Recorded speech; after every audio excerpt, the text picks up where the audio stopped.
Hello everyone, I'm Rayne Orange and this is the Rayne Orange Show.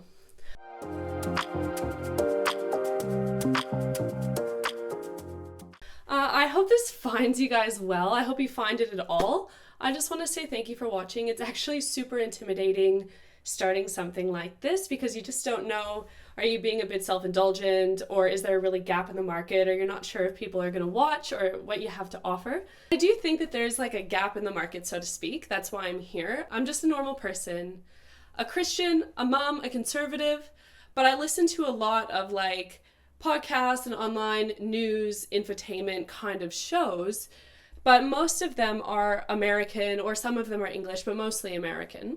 And now I know that I have an accent, but I was born in Canada, but I've lived for the last 10 years, nearly my entire adult life in Australia, and truly I feel more Australian than I do Canadian. I've been here a long time. I'm a citizen of Australia. I'm engaged in the culture. I'm engaged in politics, and Australia is where my focus is, so please don't let my accent deter you from trying to speak into Australian culture. I'm going to tell you a little bit more about me in a moment, but first I want to just zero in a little bit on why I want to create a show like this. Now, Christians and conservatives need to be speaking up online. We need to be speaking about abortion, how Australia is behind on defending women through the trans issues. We need to be speaking about how the Liberals are a joke. Forget about Labour and the Greens. The Liberals are a joke. And the Greens, what they want to do is they want to fly Palestinian and pride flags in our government buildings, in our parliaments, but they get upset when Jacinta Price puts an Australian flag around her shoulders. We need to be keeping our political system accountable, and we need to talk about the everyday things. We need to talk about, how do we decide where to send our kids to school?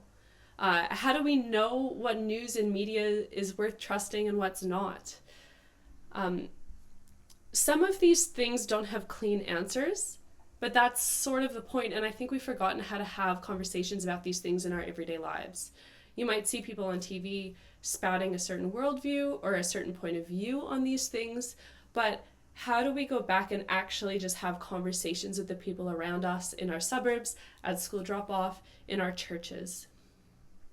We need to not mince words, but we need to speak the truth boldly. So I'm going to be here attempting to speak into these issues. I'm probably not going to get it right all of the time, but I'm going to be honest about what I think and diligent for your sake as we look at these issues together. So as I said above, I love listening to podcasts, I really do, but there's a gap.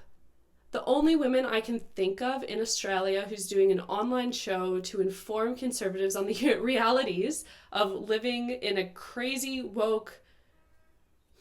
The only woman that I can think of that is doing a show throughout the week trying to inform people on how do we live amongst these crazy woke policies and is making a big impact is Dr. Joanna. And if you're not watching her show already, you really should be.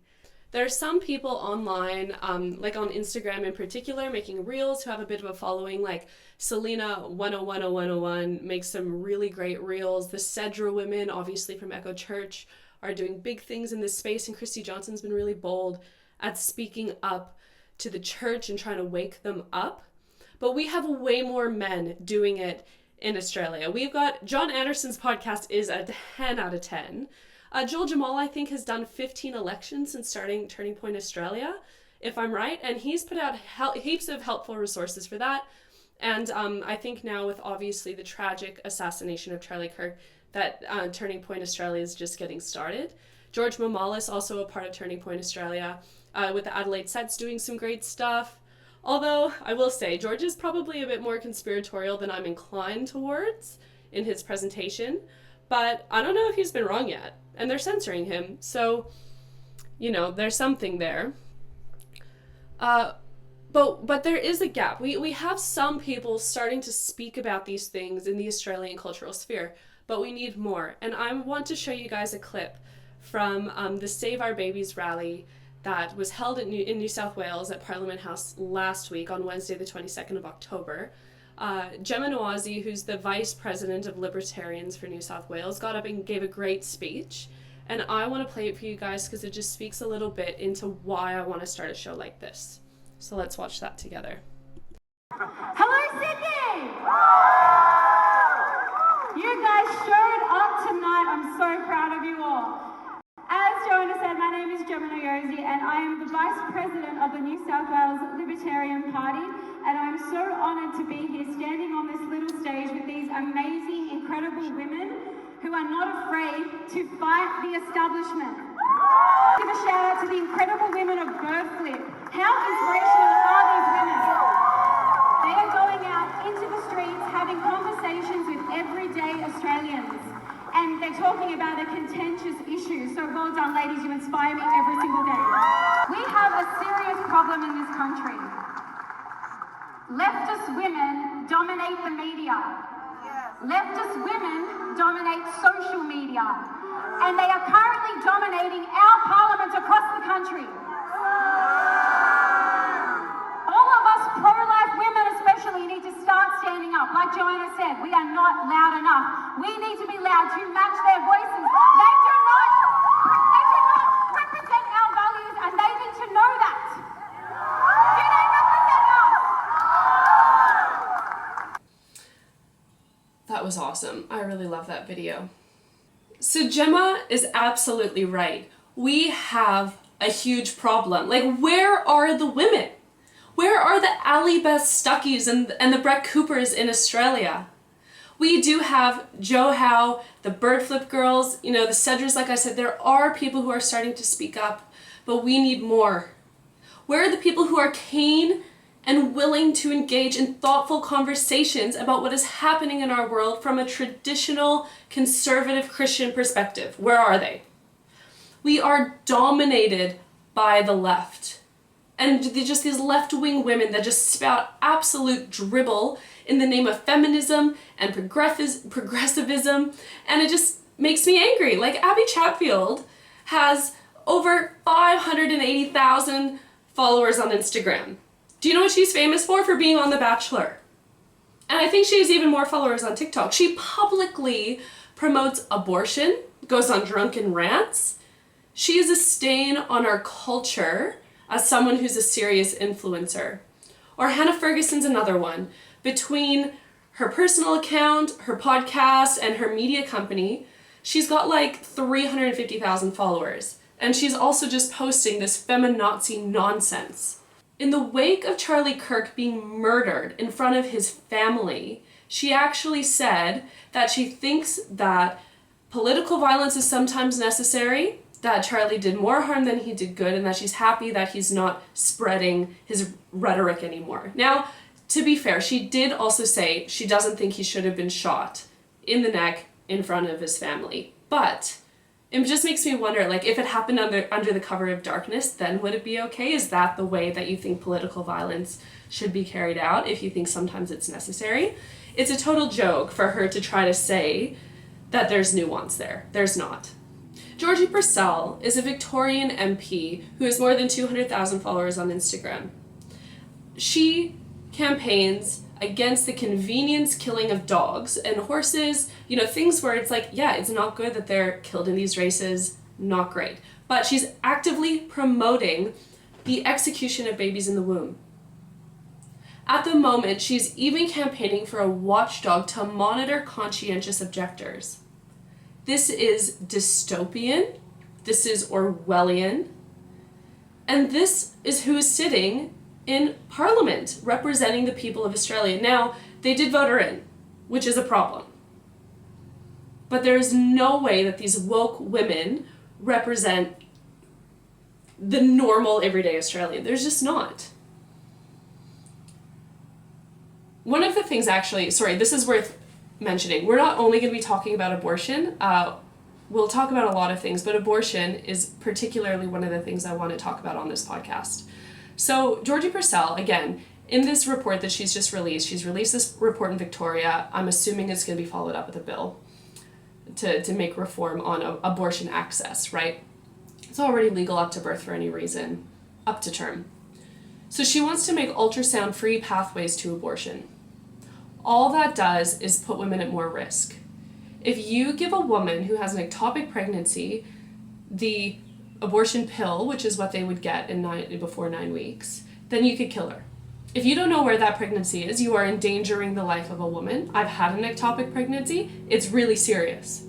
And not only that, but it's another way to dehumanize that baby, that the mother doesn't connect with the body inside of her own body, and makes it easier to kill them. It's wild. There was a study, I think it was in Wisconsin in the States, where they put in a bill where they had to be shown an ultrasound before they could abort. And they basically what happened is that if women were decided, it didn't make much of a difference. But if women were undecided, it brought up the rate of keeping the baby, I think from 7% to 11%, which is a big increase. It's significant to have a 4% increase. And Georgie's trying to erase these. It's wild. Now, I'm not saying I'm going to be this massive influencer. I have no idea how this is going to go. I don't know what kind of success I'm going to have, and I'm not necessarily going to measure that success by how many followers I have on Instagram. But Gemma Noiosi is right. More women need to step up and to speak clearly about what they believe is right, and I just want to give that a shot. Now, another thing I wanted to share with you guys in regards to why am I doing anything like this in the first place is an article that a friend of mine shared on Facebook. It was written by Kurt Mahlburg, and I'm not gonna read the entire thing, but there will be bits that I'll read and bits that I'll just summarize. But the title of the article is called "The Christian Nationalism Label is Mostly a Scare Tactic to Keep Christians Out of Politics." So it gives you a good summary there. So Kurt starts by saying that while there are some Christians that really want to put this extreme Christian theocratic agenda where they, akin to like a Sharia law for Christians, but that's a fringe group and it will never happen. And none of the normal conservatives are, even if they're Christians, are advocating for anything like this. I don't know anyone in that camp. But now I'm going to quote a little bit from the article directly. And so this is part of what Kurt Mahlburg says. "What I've strongly argued for is Christians using their political voice to influence Australia for Christ.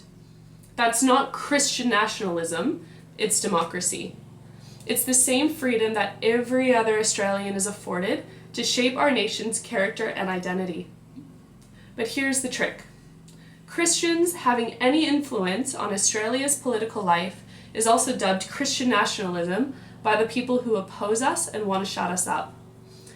To the radical secularists, any semblance of Christianity in the public square is automatically a threat and must be denounced with smears and name-calling.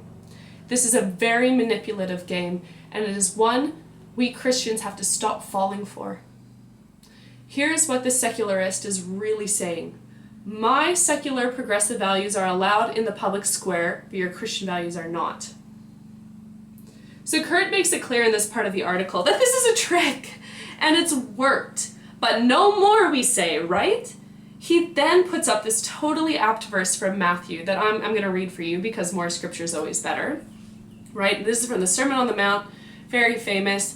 "You are the light of the world. A city built on a hill cannot be hidden, neither do people light a lamp and put it under a bowl. No, rather they put it on a stand so it can give light to the whole house.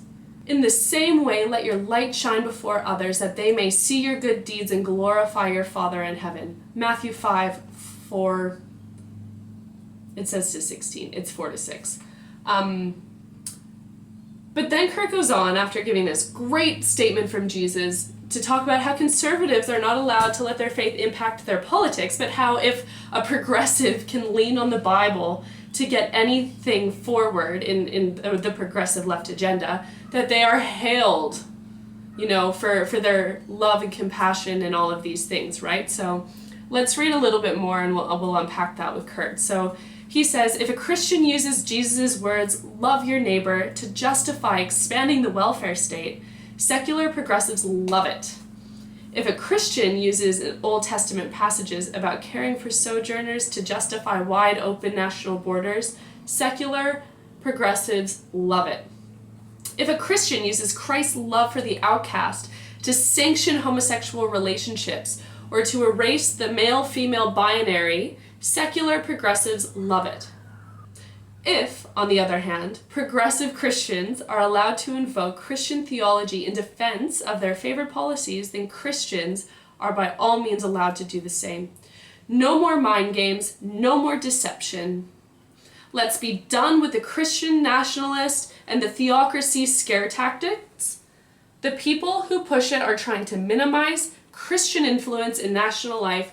Let's respond by maximizing Christian influence in national life.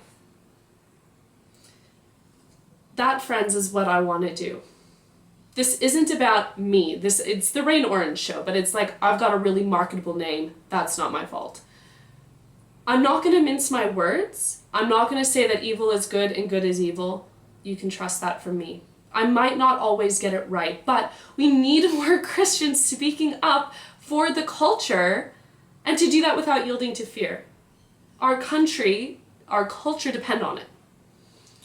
This is a response from me, Rayne Orange, in light of Charlie Kirk's death. This is a response, my duty, in light of working with the incredibly inspirational women like Dr. Joanna and the BirdFlip girls. So now that you know a little bit about what I want to do, I'm going to give you a little bit more about me so that you have some of my background, you feel like you know me, and you can understand a little bit more maybe about my perspectives and my point of view. But before we do that, I've got a sponsor.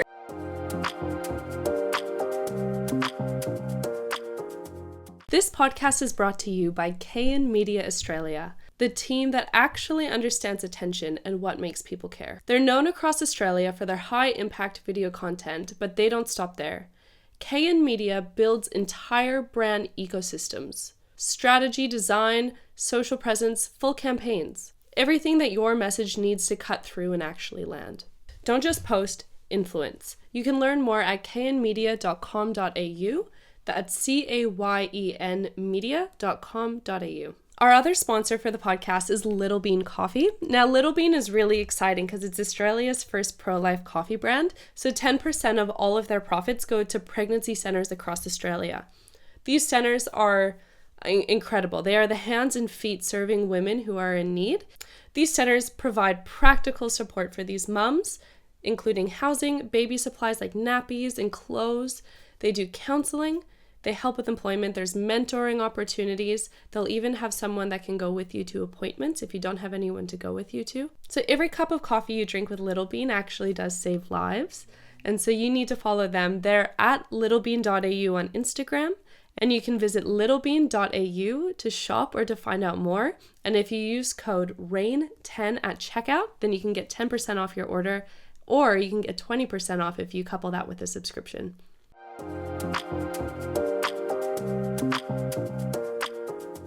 All right, so who am I? I know when I'm listening to podcasts and all these different shows, you pick up little bits about the host, and it just helps inform how you understand their opinion and maybe how they've arrived there. So I'm a wife, I'm a Christian, that's the most important thing. I'm a mom, I'm an artist, I've always been very creative, I've worked in admin, and all of these things together have kind of gotten me to this point of wanting to do a podcast. Yeah, so like I said earlier, don't hold it against me that I'm from the liberal hellhole that's Canada, and hopefully we can stop Australia from getting to the same point in the progressive policies that Canada's at. So forgive me for that, but I have been here almost my entire adult life. Like I said, I've been here for 10 years. I have always been a Christian. I had this fantastic youth pastor named Clay, who is still like a brother to me. And all through high school, he was really good at teaching us to think about things and to read the Bible and to understand it and to know how important that was for our lives as Christians. And I had so much opportunity through my church with Clay to learn more about leadership and church organization. And so like if he went on holidays, I would take care of the youth ministry and I would make the bulletin. And when we were in between senior pastors, I would be making the phone call, trying to book in the different speakers for the weekends, a month or two at a time, because I was doing church for work experience at school, and it was really delightful. And between that and I worked at a Bible camp from a dishwasher up to a speaker from the time I was 13 till I was 19, 7 summers. And that was really amazing. Like that time at camp and working with my church was really valuable in teaching me about systems and programs and the way things work, but then also about relationships with people and leadership and the difficulties and the good things. And I learned a lot through that time in my life, even though I was quite young, and it all fed in really well because I went to Bible college. Now, I loved youth group, and I loved church, and I loved Bible study. And Bible college is just like the next level, because even though I had fantastic relationships in my youth group, school was hard for me growing up. And Bible college was kind of the first time that I just had people around me all the time that like wanted to read the Bible and talk about these big ideas and play board games, and, you know, were kind of on the same wavelength that I was. And I made really wonderful friendships and relationships with professors, and it was honestly just such a highlight of my young life to get to go to Bible college. And through that as well, I met a guy, my youth min professor. So I studied youth ministry and psychology, but my youth min professor was a guy named Ken Moser who lived in Australia for 25 years. And so I kind of said to him, Ken, like, I want to go to Australia. And he was like looking at me, and he's like, Sydney or Melbourne? And him and another guy kind of decided, and they sent me to New South Wales, where I worked at an Anglican church for 8 months. And that was a real delight. Like, I met my husband there, and that was wonderful and a very fun time to reflect back on, but also to go into travel and to see what ministry looks like in a more urban context. Like, all of those things were really good. And to be in a denomination, like the Anglicans are so different to how I grew up. I just grew up kind of at like a normie Protestant church, like a Baptist-y type church. It's called the Alliance, the Christian and Missionary Alliance, but there's no CMA in Australia. And so, yeah, it was really good. Like, I had a great experience with the Sydney Anglicans. They're well-resourced and thoughtful, and I had a really good time. Yeah, I had a really great experience, but theologically, that I have differences with the Anglican Church, and there was just a point where it was kind of untenable for me to keep working there, and I was pregnant with our second child, and so I resigned. Now, we stayed at that church for another 18 months as just normal congregants, and that was challenging but good. And then now we've moved on, and we're at a Church of Christ, which is really wonderful. And it's a great thing to get to do a whole bunch of the things you love about ministry. Like, we have a Bible study at our house every week. You know, I get to sometimes go and do youth talks, and I taught scripture in schools for a long time. Yeah, to get to do those things, but without being on pastoral staff, it had just a lot less pressure on it, and it's been really fun. So I encourage you all to be a part of a church and to be really committed to that church. Yeah, so through that time we've got 3 kids. So after my middle child was born, I opened a pottery studio. We converted our garage, and I taught out of there, and that was really fun. I did that for not quite 2 years.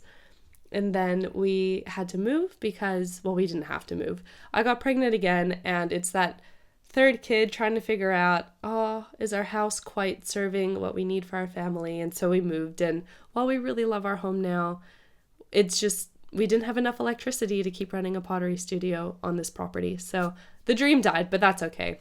I got to work after that through a company called Virtual Church Assist, which was great. It's what it sounds like.